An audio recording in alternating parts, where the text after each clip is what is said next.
YouTube, it's Charlie from Reader Turned Writer. Today I am sharing my reading wrap-up from June of 2021. I had a pretty good reading month. I read 15 books and not as many pages. Some of them were shorter books, but it was still a really fun reading month overall. The first book that I listened to was One to Watch by Kate Stayman-London, and this is an adult romance book, kind of like an adult rom-com, about an plus-size woman who is on like a bachelorette type reality show. And I ended up really enjoying it. I did rate it 3 stars. It was enjoyable for the most part, and it was really interesting to just learn more about the things that plus-size people go through, like understand kind of emotionally what they might go through interacting with other people. And I think it's so sad the way that other people treat people sometimes. For the most part, I liked it. It was a little long for me, and there was some more like sexual things in it than I personally enjoy, and that did detract from my enjoyment of it. I do tend to like cleaner adult romances, and this was just kind of a typical adult romance. There was nothing super explicit in it or descriptive, but there were just kind of the view of sleeping with other people just in casual ways is not exactly my cup of tea. And then I read the graphic novel Hilda and the Midnight Giant. This is the second one in the series. My kids and I really enjoy the Netflix show, and we love the first book, and so we ended up getting this one for my daughter for her birthday because she really loves Hilda, and I really enjoy this book. I just love Hilda. I think she is just the cutest, funnest character. It does definitely follow the show really well, or the show I guess follows it because it came first. And so the storyline wasn't like surprising or anything, but the artwork is really fun in it, and I really like both the books and the show, and I want to finish up the series of this one. Then I listened to A Conjuring of Light by V.E. Schwab, and this is the third and final book in the Darker Shade of Magic trilogy. I ended up rating it 4 stars. I liked it more than the second book, but not as much as the first one. I did think that it was a pretty good ending. The main reason I didn't give it 5 stars was because I was expecting more from the ending. It was kind of exactly what I expected, and kind of what they said was going to happen happened. And I guess I kind of thought that there was going to be some sort of twist at the end that would surprise me or bring more to the table, and didn't really have that. It's also a pretty violent series. Just as content warning, there is language. There are some sexual references, but they're kind of like side references, and there is quite a bit of violence, and some of it is pretty harsh, I guess, which matches the tone of the book and the theme of the world, and it was never too much for me. But just as a warning, if you have a hard time with violence, then the Darker Shade of Magic trilogy would not be for you. And then I listened to Rescue by Jennifer A. Neilsen, and this is a middle grade historical fiction following a girl in France during World War II who is into cryptography and kind of gets into the spy section of what was going on in France at the time. And so it was a really gripping story. I ended up rating it 5 stars. I really enjoyed it. It was also Jennifer Neilsen's newest release, so it was kind of fun. The main character is just excellent, and the whole time you're not really sure exactly who to trust throughout the book, and that made it really fun as well. It was maybe a tad unrealistic in some of the situations they put themselves in. I'm not sure they actually would have made it and survived those situations, but it's a middle grade historical fiction, so I was like, it's fine. And then as a read aloud, we read Bunnicula by Deborah, and I ended up rating it 3 stars. My kids absolutely loved it. My 5-year-old was ecstatic. She wants to buy it because we got it from the library, and she just loves the idea of a vampire bunny, and they were just gripped through the whole thing. I remember reading it as a child and enjoying it as well. As an adult, it is not as gripping of a story. There is a lot of side stuff about, like, because the main character is a dog, and the family that he is a part of finds a bunny, and the bunny ends up being a vampire and sucking the juices out of vegetables and turning them white. And so it's kind of like creepy in that regard. But there's like a lot of side stuff about the dog, like going and eating food and things like that, where I was kind of like, this is kind of boring, and the kids didn't seem to mind it. But for me, I was like, this is not exactly the most thrilling novel I've ever read. Like, it didn't keep my interest as well throughout the book, but it was a fun read aloud and I didn't mind reading it to them. Then I reread Cinder. I actually listened to it this time. The first time I read it, I didn't actually listen to it. I just read the physical copy, but I had heard that the audiobook is really good and I did enjoy the audiobook. And I just love this series. I want to continue on in the series the rest of this year and maybe finish rereading the entire series because it is just so fun and I had forgotten how much I love Cinder.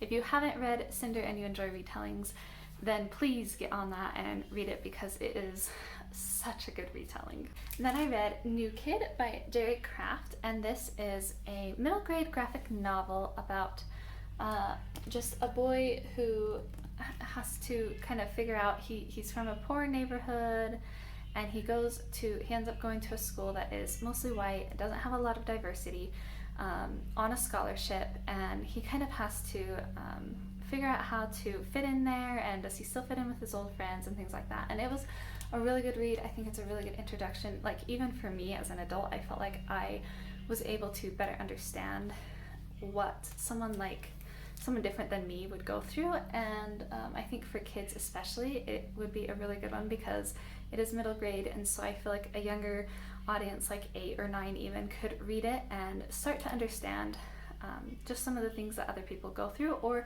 if they relate to some of the characters in the book, to find someone that they relate to in that regard. I also found myself very interested throughout. It doesn't have like a whole lot of story other than the friendships, but I always find that really interesting. My kids and I have been reading The Secret Garden the last few months, and it is a children's classic and a little bit longer, so it's taken us a little while to get through it.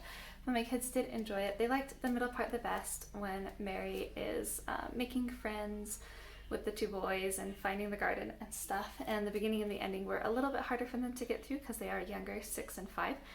My oldest is almost 7.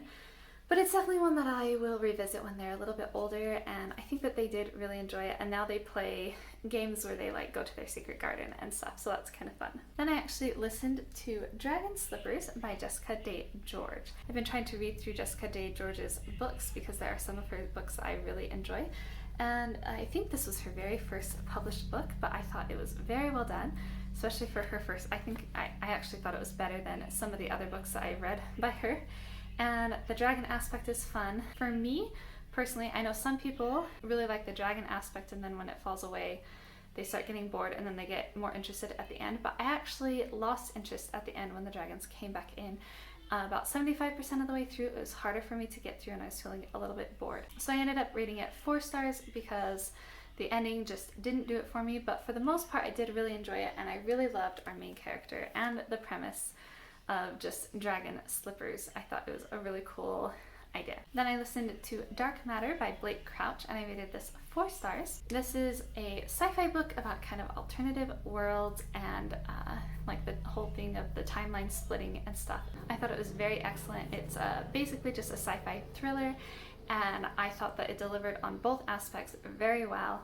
And I was definitely kept engaged the entire time, wanting to know what was going to happen. And the twist at the end, it wasn't like mind-blowing, but it was very much one that I didn't see coming, that I should have seen coming. And the ending was very satisfying to me. And I definitely felt a lot of empathy for the main character all throughout. The one thing about it was there was a lot of talk about like sex, and there was quite a bit of violence, and there was some swearing, so just content warning there. And then I read Best Friends by Shannon Hale, and this is the second in the series, and I know Shannon Hale is going to release a 3rd one. It's a graphic novel, kind of autobiographical, where about Shannon and just like the friendship problems and fun things that she went through when she was growing up. I read it because the first one I read, and then I gave it to my almost 7-year-old to read, and she loved it. And then I bought this one, and my 7-year-old basically stole it to read before me. And then after she finished it, she really wanted me to read it, so I had to read it.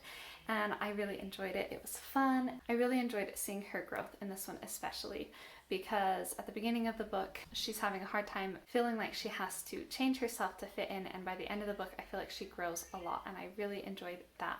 And just some of the themes explored were really interesting, but also done in a way that younger kids can also, middle grade, can really connect with and understand them. I also really like the art style in these. I think that it's adorable and easy to follow. Then I read the Jinni Key by Bethany Atazadeh, and she has a YouTube channel. I'll link it down below, an AuthorTube channel, and that's how I found her. And this is book 2 in the Stolen Kingdom series, and the first book I liked, and this book I loved even more than the first one.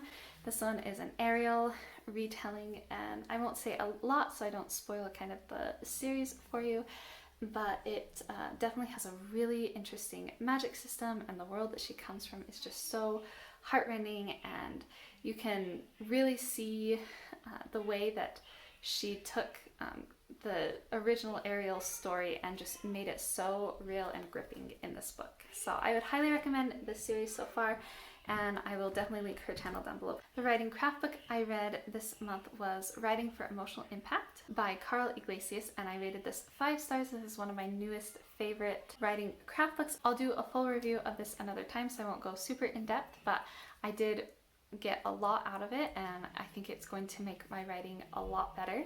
And I did find it was fairly focused, which is something that's important to me with craft books. And it also talks about things that I already knew that I feel like are really important for writing and were a good reminder. And so it's definitely one that I would highly recommend, especially if you're not a beginner anymore and you're looking for more craft books. This is one that would be a really good one to pick up. Then I read 5 Little Pigs by Agatha Christie, and I ended up loving this one. This one was interesting because it shows the same thing happening from the five little pigs, the 5 different people's the 5 different suspects' perspectives, and it was really interesting to see their character really brought to life as just through like their perspective. The one thing about it is that it does get a little bit repetitive. I know it really bothered some people, but for me, it never really bothered me. I really enjoyed getting to know the characters that in depth and seeing their different personalities come out in that way. And so it was a really good one, and I rated it 5 stars. And then the last book that I read was my classic for the month, and it was The Grapes of Wrath by John Steinback. This is one that has been on my radar for a long time, and I ended up rating it 3 stars. It was enjoyable. At first it was a little bit slow, but once I got to know kind of the family and the characters, then I was pretty gripped into the story, like invested in what happened to them throughout the entire book. And I definitely felt a lot of empathy for them and other families that were in their situation. It was definitely a very melancholy read, and the writing matched that very well, where it was poetic type writing but not hard to follow either, and so it was really good in that way. The reason I didn't give it as many stars is because for me personally, it just had talk of sex that was crude, that bothered me, kind of a view of sex that bothered me. It had swear words, and the crudeness of it often would jar me, and I understand why it's in there, and I can see how it fits with what the author is going for. It just personally for me is not my cup of tea and lessened the enjoyment of it for me. And then the other reason that I rated it slightly lower is just because it is a little bit of a slow moving plot, I guess, which makes sense for a classic. There were times when it was, especially at the beginning, where it really dragged for me. And so, but overall I did enjoy it, and I am glad that I read it. I always pick 3 favorite books at the end of the month to help me narrow down my favorite books at the end of the year, and my top 3 were Rescue by Jennifer A. Neilsen, 5 Little Pigs by Agatha Christie, and Dark Matter by Blake Crouch. I would love to hear in the comments below what your favorite book or books were from last month and how your reading month went. Let me know in the comments below so we can chat more about books and all things reading. And if you like this video, don't forget to hit that thumbs up and subscribe for lots of reading and writing content. If you'd like to follow my reading journey, you can check out my Goodreads. I do post a review for every book I read there, as well as I do post my favorite books on Instagram and more about my writing journey there. So both of those will be in the description box below. Thank you so much for watching my video. I will see you in the next one.